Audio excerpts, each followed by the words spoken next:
before was extremely complicated for the average guild. So,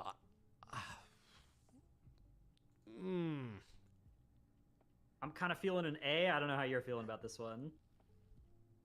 if Rashok is DDDD, this thing cannot come within 2 ranks of Rashok. Like Rashok is just so much better. Like not to like criticize, like it's. I think they're maybe trying to do different things, but it just looks cooler. It is better. Like honestly, Magmorax, like while it is supposed to be simple, it also just like low key looks like a classic boss. Like I don't know, like Yeah. it doesn't look awesome. I guess the arena you're fighting in is cool, and like when you guys enter the raid, the boss isn't attackable until you obviously kill Skarn, but you can see him like swimming around in the lava. Like that's kind of cool. Like I don't know, it's like a little guard dog. Yeah, I'd go A. I think this boss is A on average, and it's potentially with the changes, probably potentially B, worst case scenario C, and also potentially S. Highly doubt it makes DDDD. It just doesn't have enough to put it there. Yeah, I agree. So I'm going to say A, and that's optimistic, I think. Yeah. All right. Echo of Neltharion. How far did you guys get in your Neltharion test? How far of a POV do you get here? Do you see P2? We saw, yeah, we were about to push into P3. Oh, awesome. Really cool. Yeah. Yeah, okay. Well, I can kind of just describe P3 for people just to give a general idea of how it looks once we actually get to that point. But what are your initial thoughts on Neltharion? Yeah, so this is a cool encounter. It's also undergone some changes in PTR. It started with this kind of class call mechanic, like Nefarian had back in Blackwing Lair. They had to scrap that, which kind of made sense because it was going to be kind of weird. We were we were thinking of like cutting down to like 4 classes to try and maximize, the number of people that would get affected by that if it mattered, which would have been a weird incentive. So basically, P1, you have these walls all over the place, and then you kind of break some walls, and 3 people get affected by this debuff where when it expires, anybody that is in line of sight of them gets hit. On PTR, it wasn't a one-shot, but it looks like they've updated some values now, and it will be. So you got to line that perfectly, basically. Mm-hmm. And you break open the walls in a couple different ways. The tank mechanics in all the phases break open walls, but also there's like the boss does these shadow charges at people that will break open the walls behind them whenever it doesn't bug out because they're already too close to the wall. And so you would kind of like plan out or figure out a way to open up so that you could have 3 different people line of sight your raid and each other at the same time, which is actually kind of cool. Line of sight is something that if you told me a fight has a line of sight mechanic, I'd be like, all right, -1.5 tiers. Yeah. But this one actually was pretty fun to play. Like it's not one of those like jailer line of sight mechanics where it's like I'm trying to heal somebody, I can't. Like this is misery. Correct. Instead, it actually was kind of a cool mechanic to play with. And then you're sort of moving around the room using the tank knockbacks to move into these new parts of the room, and it feels pretty dynamic. Then you enter P2, and you have some people get affected by this corruption, and they become hostile to everybody in a way where like you can hit them, but they're still in control of their character, and they've got to like break the shields on these ads, and you break those shields, you DPS the ad, and then everybody can DPS the ad once you do that. You got to kill all these ads, and you got to do that before the boss kills you. And if you do that, then you get into P3, which we weren't quite able to do during testing. And yes, do you want to say what P3 sort of is about? Yeah. I have a lot of thoughts on P1 and P2, but P3, basically, you get the boss to 40% and you kill all 3 voices in the phase, and then basically the room remakes walls, and then the boss will just, make portals on the walls, as it says in the Dungeon Journal. And then each one of those portals will spawn ads from it, in which you will, like, AoE down. Eventually, they just, like, gain power, so you have to kill them before they're too strong. And then those same portals, kind of very similar to, like, Rygalon, actually. You, like, in Mythic, it's only 1 per portal, and like he casts something that will kill you if you're not in it, and you only have a certain amount of them in the room to live a certain amount of sets. And then you basically kill the boss from 40 to 0, and obviously, depending on how many total portals are in the room, you have that much time to kill it before he kills you. So that last phase is there isn't a lot going on in the last phase, actually. Like, this is a weird fight where I feel like the last phase is actually easier than a couple of the other phases. It feels like it might be missing something, but it's not like too far off.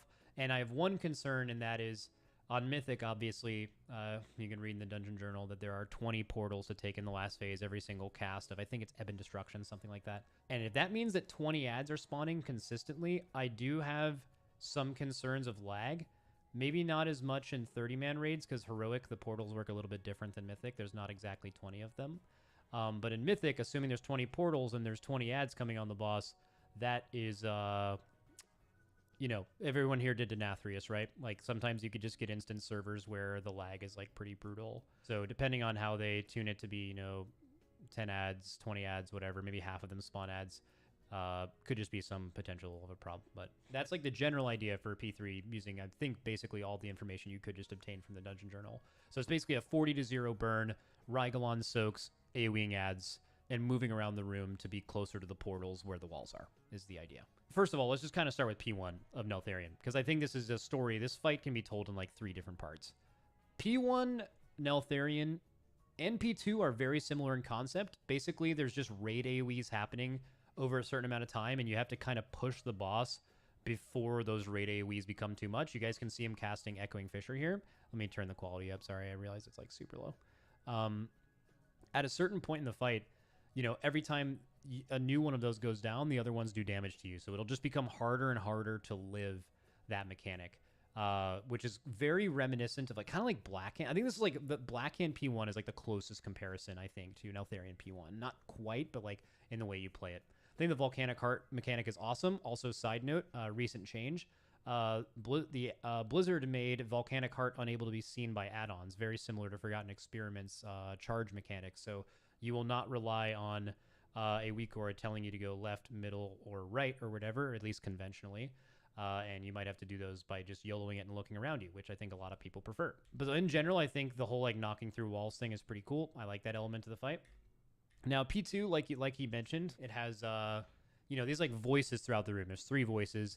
They have a shield that needs to be broken by people who are randomly picked by MCs. I think before even talking about anything else about P2, there's a big problem with this. So number 1, it's RNG. There are some classes in this game, not all. Some classes have damage all the time. And how fast you go in this phase is kind of determined by how fast you as a raid can kill these voices after they're broken and how fast the MC targets can kill the shield. There are some classes who do all their damage in their cooldowns and some classes who do, you know, they just do damage all the time, or they do 0 damage outside their cooldowns. You could get RNG'd based on picks, or people have to hold cooldowns. Both of them feel bad. Another issue, when you are sent down to the realm to break this Voice from Beyond's shield, you are hostile not only to everyone else in the raid, but you are also hostile to each other. So if you have 2 melees on the Voice from Beyond, you have to like aim your eye beams away from each other, and you have to not cleave each other. And I will say there are a few classes in the raid that have terrible interactions of this. So typically ones that spread dots to the entire raid when you get MC'd. And that's just like, I think basically there's a huge, huge problem with fight design here as far as, I think they could accomplish the same thing of dealing with these voices without having players become hostile. I think there's way too much passive cleave in this game for that. You can certainly position around it, but it makes the fight less fun to play in general. So I've given them this feedback. I like highly feel like you should not be hostile with that mechanic, or else it's going to make certain classes unplayable, other classes better for some random niche fight reason, and it also just makes positioning really annoying. That's basically like my thoughts on the fight so far. I think P2 is a bit flawed in the way that mechanic works at the moment, but it could be fixed. I think P3 is not super epic, but kind of cool, and I think P1 is fucking awesome. That's my like full take on the fight currently by design. I agree. Like the difference between somebody with damage and like passive defenses being targeted versus somebody who's like damage is down and who doesn't have a good way to like live the random starfall dot that's going to be on them or whatever is pretty bad for progression. Like you definitely, if this is like a 400 pull boss or something like that, or a 200 pull boss even, or 100 pull boss even, it's going to suck that just like half your pulls are going to feel pretty different based on who's targeted, and you may just not bring certain classes based on that. Yeah, but I want to cut you off before we move on to the next thing. Specifically, that didn't like we did this boss and we went through P2 a lot in our testing. There wasn't a pull in P2 where like we felt like the pull was over because someone got picked. So like in a very anecdotal, not a huge sample size of doing this boss for an hour and being in at least P2 the whole time, it never felt like we got fucked. So it's possible that it's like not going to actually exist. The hostile thing's a huge problem. But the not having cooldowns up might not be big just based on that, just to give them a little credit. Yeah, the shield breaking part is it's reasonably forgiving, and also you can send, in theory, the ahead to like help pre-break the next couple shields on the first few, Hmm. if you get lucky on your first one, and then you can get a little bit unlucky and still break the next few. So that part, yeah, I do think that the worst part is like also like just the positioning. You're just kind of like, okay, the people who get targeted have to run all the way over here, and like everybody else just make sure you're not aiming any kind of AOE over there, and like turn off your passive cleave or whatever, or don't play that spec, which that is kind of annoying, especially just because like if the person's just low and they can't get healed, right? So it's just going to depend, like, are they a warlock that's going to heal themselves, or are they a hunter who's just going to be like bleeding out until they get un-MC'd. That's I agree that it's not going to make a pull life or death, but it might well change the texture of some pulls in a way that feels kind of unsatisfying. I was going to quickly say the tank mechanic here is also pretty innovative in P2. It like Oh, very true. separates your Very soul true. from your body, and then your soul can walk through walls. Your body can still get healed as well. A couple seconds later, he like baseball home runs your body into your soul. It breaks any walls that it crashes through, and it does damage to you based on how much health it had. So it does like execute damage if the soul was low. So it's a really It's insane. neat mechanic. It is I have not played it, so I cannot give opinion on like how fun it is to play, but it is extremely unique tank mechanic, and it accomplishes everything you'd want. It's cool. It allows the tanks to have huge influence over the fight, which in raiding is not always true. And it just looks so like, dude, just imagine smashing your body into your soul and you break any wall that's in between you. It's so fucking cool. Yeah, huge. I would have completely forgotten to mention that. That is very cool. I think people might not like this fight on progression because they might die. You can see it right now for people who are watching. Bam. They will. Yeah. They will. I think people are gonna wipe to Volcanic Heart a lot, and so while something is good in that you can't make a weak aura to solve Volcanic Heart for you, it will have some negative consequences. Those consequences are because weak auras cannot tell you have Volcanic Heart, which is why conventionally you would not be able to make a weak aura to deal with it. Neither can bigwigs, and neither can like a simple debuff weak aura. So if you guys are used to making debuffs right now on weak auras, like have a certain sound or whatever, that's typically done through weak auras or bigwigs or DBM. None of those add-ons will be able, right now, as far as I believe, will be able to tell that you have that debuff. So you won't be able to get a sound for it. You're going to have to natty look at your debuff frames, which everyone can do. But some people, weak auras has kind of replaced their debuff frame, and because it's hard to blacklist it without add-ons and shit like that. So yeah. My understanding is you can put like your protected debuffs in their own window and put them near the middle of your screen or something. Yeah, something like that. That might help, but my worry is that the way you're going to solve this is with a weak aura, that every time Volcanic Heart comes out, everybody who gets it is going to click that they got it, and then the weak aura is going to assign them. Depending on if they try and make it last slow enough for human reaction time to work, then maybe you just use your human reaction time to manually click a weak aura to tell you what's happening. And I do want to do one quick shout out for the line of sight haters. While watching and figuring out this fight on testing, really loved the testing on this fight. I was like, you know what? For a line of sight boss, this doesn't seem that cringe. Volcanic Heart seems kind of fun to play. Everyone was doing it well. And obviously me not playing in that testing, like running it from the outside, my raiders instantly came back with, nah, this shit sucks. So just for people who are out there hating line of sight, you are not alone. It seems that there are a fair amount of people where basically line of sighting at all on raid bosses is just instantly, this is not very fun. So it's possible that removes the rank of the fight or lowers it depending on like what class you play and how annoying that is for you. Yeah, in my opinion, like if this isn't fun, then they should never do line of sight mechanics again, because I think this is the most fun possible line of sight mechanic I've seen. Very good take. Yeah. Okay. Awesome. What are you thinking? I think this boss is wildly swinging. If they fix the MCs in P2 to not be hostile, which in my opinion is mandatory, they have to do that, without it being a massive issue. Not issue, but just like really bad design in my opinion. If they fix that, I think this boss could be as good as any other fight. I think this boss could be insane. I think the feeling of killing this at the end will have the same level of epicness of beating that last cast as beating Massive Bang on Rygolon. I think it could have the feeling of killing a Sludge Fist at the end of the fight while also having like really cool types of damage. It incentivizes 2-target cleave. The first phase is just, it's so perfect. It's like so perfect, the first phase, for a fight. But at the same time, they don't fix that MC shit, and that's bad. Then that's like brutal, you know, like I think this boss would be awful if it becomes that way, because it just completely discludes certain specs or makes them significantly worse than others. And I just feel like fights should never really determine that, you know, outside of very minor, like, you know, damage type of things. I could see this boss being at the very top. I could see it being at the very bottom. I don't know if you can help guide me to somewhere.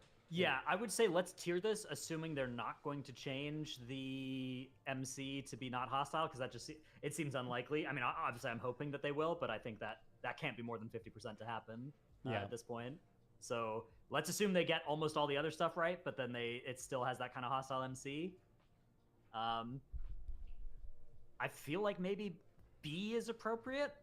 I would rather take A than C, I think, on that. But I would rather take A than C. I'm okay with B. But yeah, this is, again, it's instantly A or S if the hostile thing has changed. And I think also, again, this is really hard to tell exactly how they will do it on live versus testing, but the amount of ads in the last phase could create an unenjoyable experience for everyone. But that is kind of yet to be seen, and I do not believe there's any public testing VODs of P3 Neltharion. So just have to leave it at that. Echo of Neltharion, I'm okay leaving it at B. I like that. That's fine. Okay. Yeah. B again, with like a lot of upside. A lot of upside, especially if they do just like send you downstairs instead of making you hostile when you get MC'd. ID has public P3 VODs. When I looked at IDs, if that's true, we could definitely look at it on stream. That'd be good. When I saw ID's VODs, I saw their Bigwigs save phase 3 as they wiped at the end of P2. There's like a little wipe mechanic at the end of P2 if you don't kill the third ad. But Bigwigs just says that if you ever wipe in P2 regardless. And I'm almost positive that they do not have public P3 VODs. Temerity versus normal Echo of Neltharion. Oh, yeah, actually. Can see the normal. Yeah, that's actually probably, let's see, Temerity. Oh, great. Okay. So 3 weeks ago, this is a public YouTube video. I'll just scroll to the end so you can kind of, okay, perfect. Okay, visuals will really help here. I should have gotten this beforehand. All right, so they finish off P2. They kill that last ad. They do have some people dead, but it doesn't matter. They make to the last phase, which spawns whenever you kill the last voice. Then you'll see these walls. And the boss you'll see on one of his first casts, he will turn the Sunder Reality will turn some of these walls into little shadow portals. And those shadow portals will spawn ads from them. You'll see the ads kind of come out of them. And you will, at the end of this upcoming cast, does he cast it normal? I think he does. Let's see. Ebon Destruction, there it is. At the end of Ebon Destruction, this is the Rygalon, like, you die mechanic if you're not in a soak. And then you just have to soak one of these. And for every one you soak, it goes away. On Mythic, it's only one per portal. And that's the last phase. So it's like a just big blaster till the end of the fight. But on Mythic, you see it. How many, they're in like a 20-man, like an 18-man or something. How many portals to spawn here? 1, 2, 3, 4, 5, 6, 7, 8, 9, 10. Currently on Mythic, there's 20 soaks, right? That's in the Dungeon Journal. So there's twice as many ads, twice as many soaks, just to give you like a visual of like what the fight would look like. The portals do look sick, yeah. Okay, now Scale Commander. So I have been spending the last couple weeks like deep dive talking about Sarkareth all the time. Obviously, all of that is within our guild. So much of the Race World First exists on the last boss, so even though you don't see it on testing, you spend a ton of time thinking about it and how you would handle certain things. From your perspective, and I'll chime in wherever I can, what is your opinion on Sarkareth if you've spent some time looking at it? Yeah, so I've read through the Dungeon Journal. It has some interesting sounding mechanics, but I haven't, spent a long time thinking about how they're going to actually, like, what the implications are going to be. One of the kind of through lines of the fight is you have this emptiness between stars mechanic, which basically, like, once you get 10 stacks of this Oblivion debuff, you get lost in the emptiness between the stars, and then you have 20 seconds to recover the fragments of your mind before you get lost there forever. But you can intentionally enter into the emptiness between the stars to like immune mechanics or to make mechanics explode and not hit the raid, that kind of stuff. So that's kind of a through line throughout the whole fight. It sort of reminds me of there have been a lot of fights like this in the past where you have to like take a bomb into like the jailer bomb, jump into a hole so it doesn't hit the raid type thing, right? Except in this case, it's like you have to manage these stacks of Oblivion and time when you're getting to 10. so that you get sent into the vast infinity of space. Which yeah, like I will say for flavor, like that's got to be a 10 out of 10. I don't know. oh, it's very, very sick, yeah. And it only applies in like P2 and P3, and that is something that, is kind of an overarching fight mechanic. Think not it's not really, but like think a Shara where like you had to get your stacks up to like 9 or 8 and then you're 7 and then you would let those stacks fall off and someone else would rotate. You're definitely going to like have to send down people in groups. You definitely the fight disincentivizes you from sending down too many people at once on Mythic to where you'd have to like constantly deal with that. But also, as your stacks are getting higher, it's also a huge dot, right? Like imagine everyone in your raid has 8 stacks. Everyone in the raid would be taking 80k a second from Oblivion alone. And the Emptiness Between the Stars has multiple mechanics potentially where you take things down there to not hit other people. So like obviously in P2, to have the Void Bombs not hit the raid, you take it to blow up in the other phase. But also there's potentially other mechanics that, can be taken down into that phase to be dealt with. So like your stack management is super important. And then you kind of skipped over P1, but I think P1 is really interesting. P1 is like really like Denathrius in a lot of ways, P1, except there's no ads. Like think of how you had 6 stacks and you had to go to 4. Or you had 6 stacks and you had to go to 2. Some classes could cheese it and have less. You could have 3 with druids. But P1 is like, obviously there's area denial with the fire bombs, but basically in the time you have to do P1, you have to basically get all of your pressing howls to 0 before a glittering surge happens or else you die.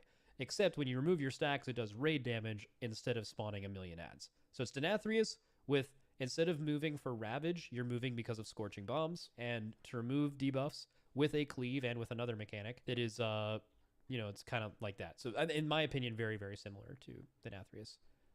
Yeah, very evoker themed as well. It's like all these kind of evoker abilities that work differently, but it's still evocative of that. The tank mechanic throughout the fight as well is kind of interesting to think about. So it slightly changes in the later phases, but it's basically always a physical hit up front that leaves behind a dot for either like 21 or 30 seconds or whatever, depending on the phase. And that dot does a bunch of magic damage to your tank over the duration. And in the later phases also reduces their healing received. And then when it expires, it releases a blast that hits your whole raid based on the damage taken from that tank dot. So I think this is going to be potentially, again, it depends a little bit on tuning. The numbers have changed in the Dungeon Journal, I believe, a few times now. But if this ends up being a significant amount of damage, this might well be one of the most restrictive mechanics in terms of which tanks you can play for the whole raid tier, because you want to gear up ones that will be good on this fight. Because some tanks have Ignore Pain that's going to be 50% effective, 50% reduction of the damage just on all of these ticks, or they're paladins and they can stand in Consecration and reduce the damage that they take by a huge amount from all these ticks. Or they're a bear and just have nothing and just are taking the full damage, right? So and, that's something, So for people, like, you guys remember the Raszageth beam in P3 where you, like, soak this beam and the amount of the damage you take hits the whole raid? That is how P3 of this boss is kind of designed right now. And, again, there is some potential stuff to where you don't deal with every Void Blast in some way or another. But in the scenario in which you do, tank balance at the moment... Some tanks can easily mitigate 80+% of this damage, and then bears can press one of their most precious defensive cooldowns to mitigate like a few ticks of it a little bit. It's crazy. I mean, like on borderline on the level of like you would be unable to kill that boss in the first week with one tank versus another if all of these hit the raid. And again, like maybe you could shift between the stars or something, the explosion. That's maybe that's how you're supposed to do it. Maybe that's how you end up doing it. Maybe it doesn't matter too much because it's not at damage at a time that other damage is hitting your raid, so maybe it can get healed up. But depending if that tank mechanic matters and if it matters how much you reduce it, unlike the Raszageth beam, which was like a 4-second thing that you could kind of just throw a big defensive at, this one it's like a more than 20-second long dot, right? You've got to just kind of have passive mitigation against it that whole time or cycle a bunch of cooldowns. Yeah, exactly. And there's basically a few mechanics where like you'll notice the Oblivion says in the space between the stars, or emptiness between the stars, target is stranded alone in the vast infinite of space. So it's possible that there are multiple mechanics on this fight until seeing it where you could go down into that dimension, get to 10 stacks to have, certain mechanics on this fight potentially not hit the whole raid. And who knows how often you can do that. Who knows how worth it would be to do that constantly. Right. And then there's also, if you guys played Remnant of Ner'zhul, this fight has Remnant of Ner'zhul knockbacks. Yeah. Infinite Duress from P2 and P3, basically persisting the entire fight, two different players. That is again kind of the same thing, right? Yeah. Again, we don't. The arena looked kind of small from like the trailer thing as well, so we'll see how that ends up playing out as well. How this ends up being fought. There's some other mechanics in this fight where Sarkot's like deep breathing and summoning ads of itself that you gotta stop from doing stuff too. That a lot of words in the Dungeon Journal reading comprehension challenge, but it seems like that's going to be like I'm curious of how much this is going to be a single target fight versus like a quick target swap to those ads. Yeah, Being something that it needs to happen. definitely changed really quickly because, and I actually interviewed Ian and in my Morgan, and in my interview I mentioned like, do you approach tuning differently in a patch where single target at the last four bosses of the raid is historically like at a high level where like there's really no scenario where you would play AoE talents, and then he was like, well, maybe we wouldn't fix that in class design, but maybe we would fix that in boss design. And then like it was like a hot fix like that day or like that previous night or like the day after, and then they just added ads into the last phase where they previously didn't exist, which is like, the smaller ads that cast rescind and you just have to DPS it through this. Yeah, then like in Mythic, obviously there's like a bigger ad in P2 that spawns as well, with like a way to get rid of rescind through some other fight mechanic. So yeah, there's definitely a lot going on. And keep in mind, just to give you guys a visual, these void bombs are going off in P2 and P3. Scorching bombs are going off in P1, and they spawn, around players. And when they explode, they leave a hole in the ground that lasts for 3 minutes. So like, you're kind of gonna have just area denial insane, where you will literally fall through a hole and potentially have that be a huge issue, as well as every single time you go down, you will leave a hole in the ground. So lot of like precise positioning required on this fight, and then potentially really cool ways to deal with multiple mechanics. And I do believe it's possible that all of them are intended to do that, because none of them are intended like could wipe you. They're all livable damage, albeit high. So I think the purpose of this fight, and I think they're really smart in doing this, it's like anti-Anduin. What would be really lame is if you ever forgot to bring down an Infinite Duress, potentially, or a Void Bomb, or have a tank mechanic go off, if you just died every single time someone messed that up, you just guarantee raid wiped, right? That would feel awful. That would be why Anduin was really bad for a lot of lesser coordinated guilds, right? Where, the numbers on these are, even on Mythic, if one of them goes off, maybe you health pot and keep going. Like a bomb, for example. Like the damage on bombs, which is clearly intended to go off in the other phase, only 130k a second every 1 second. Or no, sorry, the blow up is 150k every 1 second for 4, right? People have 500k health this patch DPS, so like, that's doable, but obviously it's intended to not happen. So I like the way they designed that. And then another thing is, obviously you have no way to actually know this, but if you just look based on the phases compared to like other end bosses in the past, you'll notice that this fight has like less intermissions and less time. I think Blizzard is going for a shorter end boss than normal. Yeah, like an 8-minute Blackhand type vibe. Like a 9, yeah, something like sub 10 minutes is I think what they are going for a last boss, and I think the game is in desperate need of that. Just some historical knowledge: in the past like 5 to 6 years, there are 2 end bosses, 8 years. There are 2 end bosses total that clock in at sub 10 minutes, and it's Blackhand and Denathrius, 2 of the very best fights of all time. I don't think that's a coincidence. I think most of the time when fights go 12, 13, 14 minutes, there are some of them that are good, but in every single one of them, you could criticize at least one of the phases that had no business existing. It did not make the fight better by existing. It was just kind of there and just made I would say in general, the thought is this: fights should be very difficult, but there's a big difference in a fight being difficult because it is long in any way, and almost all the time having the fight be a little bit shorter or closer to that like 10-minute mark, but adding difficulty in other places besides the fact that you've been stressing your brain for 15 minutes. Those are always better designed fights. So if that ends up being the case, which obviously I won't know until we see it, that would be just very welcomed. I think the community and the game could definitely use another sub 10-minute end boss for sure. They're always fucking good. Yeah, so I think at its best, this fight could very well be, DDDDD or even a tier above that, right? Like it could be the best boss of all time from what it says in the Dungeon Journal, or it could kind of stink. But there's a lot of encouraging things in there. Like you said, there's no phases that start with the word intermission. That's, I think, always a good sign for an end boss. The P1, you're fighting the boss right away. That's also a good sign. I think as well the promise of that shift between the stars mechanic, like if there's actually a bunch of mechanics that like, oh, maybe we solve this one by shifting the person between the stars, maybe we solve it by doing a healer cooldown, maybe we solve it with That's awesome. defensives, Exactly. right? Like that's so cool. And Like if there's everything, like four yeah, mechanics all in the a 30 numbers, second window, yeah. all the It's so numbers good. in the fight suggest that you could, if you wanted to, deal with any single one of them.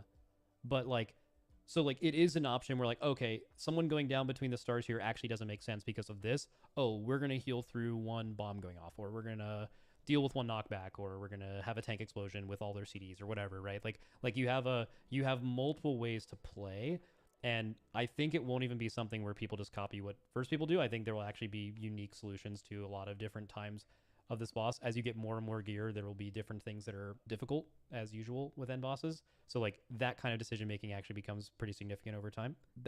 I agree with you. I think this boss's potential is top 5 end boss of all time. It has all the bones of it. Yeah, this has been an optimistic tier list so far, right? Whenever there's been a benefit of the doubt, we've kind of given it whenever we think it's more likely than not, or reasonable at least. So I'd say throw this thing in DDDDD, and if we're wrong, we're wrong. But yeah, if we're wrong, we're wrong. You hope it's there. Obviously, tuning is such a big part of this. So like, you can, but this is not, we can't guess on tuning. That is something we have no control over. All we can do is judge it based on the design. I think the design of the last boss is an absolute fucking heater. And the one thing I'm pretty confident of is that it is going to be a shorter end boss. And I'll just go with history. And every short end boss has fucking owned. They're like, they're objectively maybe 1 and 2, but certainly both top 5, probably in most people's list top 3 for bosses if you did both of them. So big fan. I agree with this. I also think that Rashok and Skarn have a higher chance of being better for their spot in the raid. So I would probably put Sarkarth at the end of DDD, but it doesn't really matter. Okay, so what people will notice is, and based on design, this raid is looking far. I wonder if I could actually pull up the tier list. I know I made a YouTube video about it where we ranked the Vault bosses. I wonder if I could actually just search for Vault of the Incarnates here and see if... Okay, here it is. Okay, so this is what we ranked the mythic versions of Vault of the Incarnates on a previous tier list, which has no DDD bosses, Taros in S, Broodkeeper and Aranog in A, Kurog and Primal Council in B, Senarth in C, Razageth and Dathia in Swamp. So obviously execution is different from theory and design. For example, Kurog's design was like top tier, but it was a failure, but still fine. This is again mythic. Like Razageth is one of the best heroic bosses ever, but on mythic just has massive problems, has multiple intermissions that had no reason existing, and obviously any boss where the last 30% is irrelevant and you get there and it instantly dies is a really unsatisfying end boss situation. But you're seeing that the design here is trending really high. I wish we would have done a design going into Vault of the Incarnates. That would have been really interesting to kind of look back on and see how the execution landed. That's something we can probably do in the future, but yeah, and we gotta use this when we come back in a couple months' time and look at these bosses once we've actually done them. What do you think is the most likely thing to be massively different than its ranking that we just did? Like, what's the most likely thing to fall off? It's not Zakali Assault. I think it's Zaskarn. I think Zaskarn has a good chance of being a stinker. I don't know. Yeah. I don't think it's likely, but I think it is the one that's most likely to be farthest away from its position in this list. Yep, I think I'd agree with that. Like, Kazara, how bad could fucking Kazara be? Like, right, exactly. Like, Amalgamation even Chamber... if it is, they'll fix it in a day, right? Like, exactly. That boss can't... the way it can be bad is it's, like, brutally difficult, and that will get fixed. I also think Magmarax could definitely be insane. Like, Magmarax could 100% hit DDD, especially because it seems like it's constantly getting iterated on, so even the version it is now could be not as good as Progression. Very Halandrus-y. Oh, also, I think Echo of Neltharion could... Echo of Neltharion, seriously, has the potential to be at the highest. These are like 4 or 5 bosses where, like, if you look back at the last raid, like, you had probably very few bosses that could potentially be that great. So, very optimistic. All right, hell yeah. I appreciated the time you spent. I fucking love doing shit like this. So I'm glad you're one of the few people probably in the WoW community that is not in a top, like a super like going for World First Guild and actually spends a ton of time really wanting to learn and engage with a lot of the fights in there. Like, you care about fight design, which is cool. Not a lot of people do that. Yeah, this is my favorite, like, part of the, like, the learning the fights, learning how they work. It's it's a joy. So can't wait to see what you guys have planned for how to handle with some of these bosses as well. Oh yeah, yeah. This was one of the more, and it's probably because the fight design was so good. This was one of the most fun testing cycles. Just multiple mythic tests were like, holy fuck, this game owns. Just that kind of feeling. Like Yeah, you leave the test and you're like, god damn, sometimes this game is so good, and that right. happened Like WoW's multiple back. times. Yeah, let's Yeah, go. exactly. Like let's fucking go. Yeah. All right. All right. All right. I'm heading out. Thanks, man. Yeah, thank you. Yep. Bye. See ya.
Run!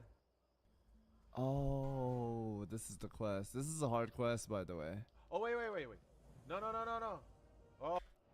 I'm gonna log out. This is not a good place to AFK.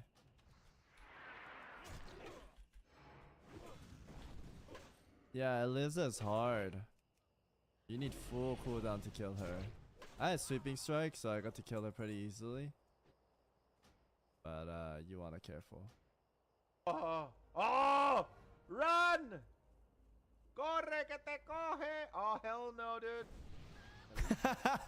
It's so weird hearing Suti say, "Oh hell no." Fudge, dude. Can we teach him how to say little bro? Oh no, Suti. Oh no.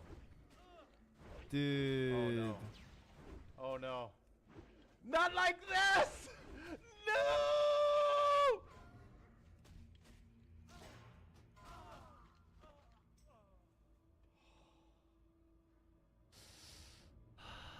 Fuck, dude. I know how it feels, man. I know how it feels, Suti. Listen, Suti, if you eat 100 chicken nuggets, I'll grant you 3 wishes. Oh. Okay? Oh. That sucks, bro. Oh. If he popped Rita in front of Eliza, maybe he had a chance, but yeah, popping it there is kind of scary. Kind of scary.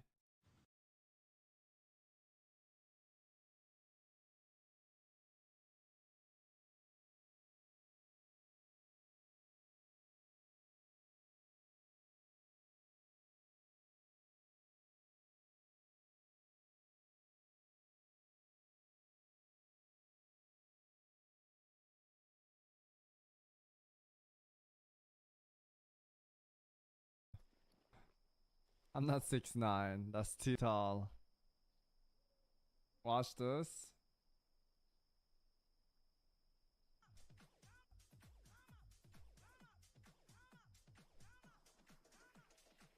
I didn't expect that. I'm not gonna lie to you. No way. Really? Are you could be wrong. I don't think Savix. I don't feel like Savix is 6'8", but he could be. No, I'm 6'2". Vanish. Stop running towards me and vanish. Holy. Oh my God, guys. Holy. No, I asides! just got killed. We just Wait, talked what? about this. Bro. Are you dead? Wow, is this for real, Cyrix? Straight Razor gifted Oh a my tier God, 3 sub to dude. Sark. Wait, why didn't They he have blink given or 33 block? gift subs No We each. way, just talked man. about this. Oh my God. That sucks, man. Oh my God. Oof.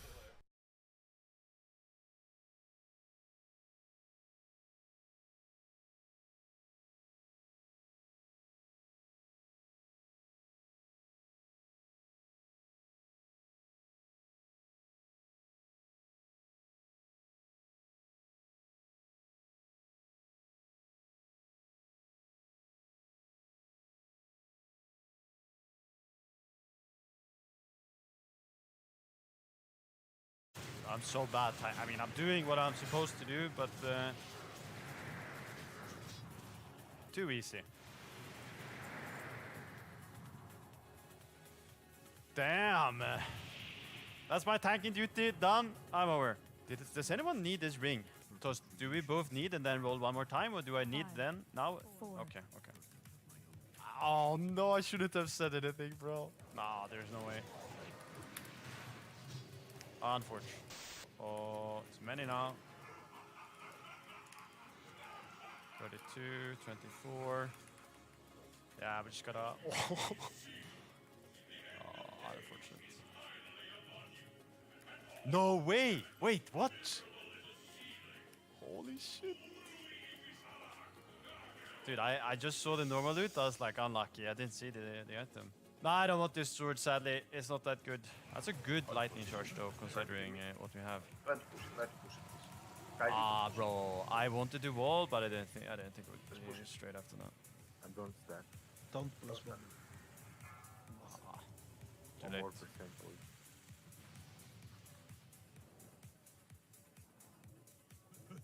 Or Come on. Second. when does it go? It's like 200k, right? 270k. What is Oh, it? it's Ank. 1%.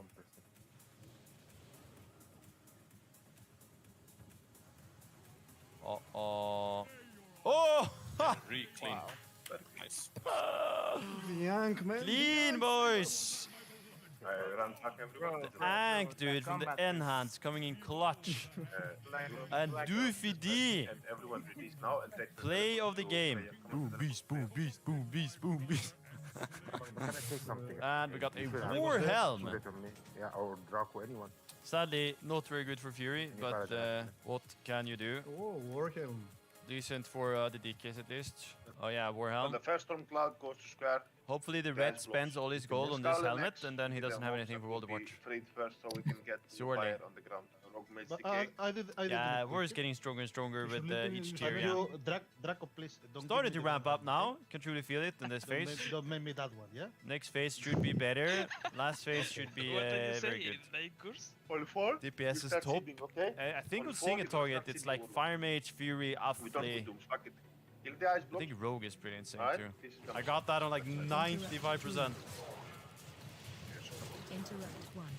if you died, you release, then you take the teleport, okay? Let's push. Interrupt two. Take the Flare, teleport. flare. Good job. Pendulum! That's a pretty good drop actually. No flare though. No flare though, unfortunate. Flare would have been sick. Nice.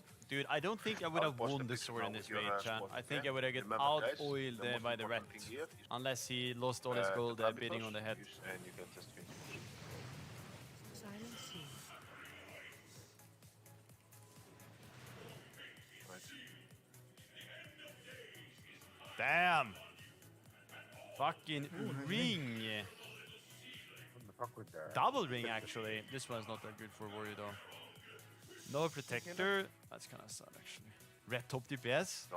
I mean, Silo Command must be really good, actually, on this fight. Must be crazy good. I think Red needs nerf now. True. See if I can yoink cheap ring. Probably can't, though. It's not... I mean, it's a good ring, but you can, of course... Algabong 10-man ring shouldn't be too far off. 25-man ring is probably gonna be very far off, actually. I think, especially if you don't have a 10-man Yogg belt. Trade King. That's a good one. I cannot bid with this guy.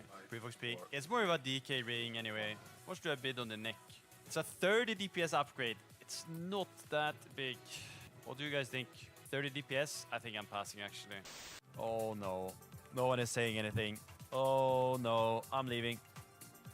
I think I'm leaving. I know already know it's not a flare, because I would have heard. If it's a fucking leather chest, man, I might as well leave.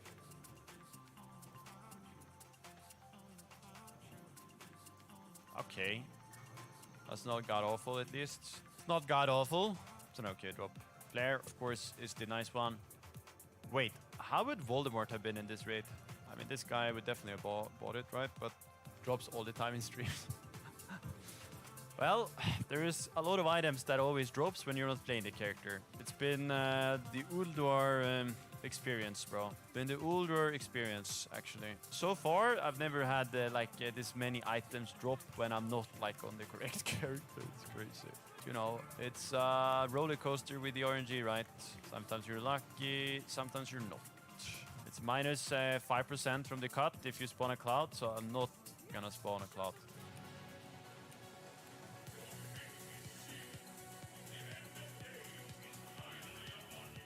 Juicy legs. This one is actually, it's not bad ring either. Cloak is kind of disappointing though, of course, but crazy. Why am I not number 1, dude? I'm kind of surprised I got number 2, actually. Okay, never mind. Here we go. Here we go. Big legs. 20k to the yellow cock. General one shot. Sorry, bro. 20k legs, dude. I would pay that for my main Warrior 2. Not going to lie. That's why I said it, bro. 10 people are fucking down.